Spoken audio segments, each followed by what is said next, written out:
Hello mga ka-SCAS! Ito nga ang bumulaga sa ikalawang araw ng taong 2025. Ang breakup ng celebrity couple na sina Barbie Fortesa at Jack Roberto. Ang 7 taong relasyon ng dalawa ay tinuldukan na nga ni Barbie Fortesa.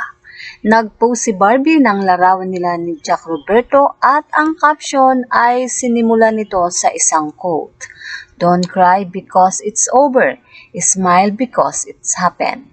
Sinundan naman ng farewell message at pasasalamat sa 7 taon niyang pinagsamahan nila ni Jack Roberto. Having you in my life was the happiest I had ever been. 7 wonderful years, a lot of loves, a lot of raiment, and so much love. Your love was exceptional. But sometimes good things fall apart so better things can come together. Beautiful goodbye at Jack Roberto. Ito ang saad nga ni Barbie Fortesa. Thank you for loving me the way you did. I am excited for what's to come for the both of us. You take care of yourself. May you find the love you deserve. I hope everyone's understanding and I wish you can help us put this matter to rest.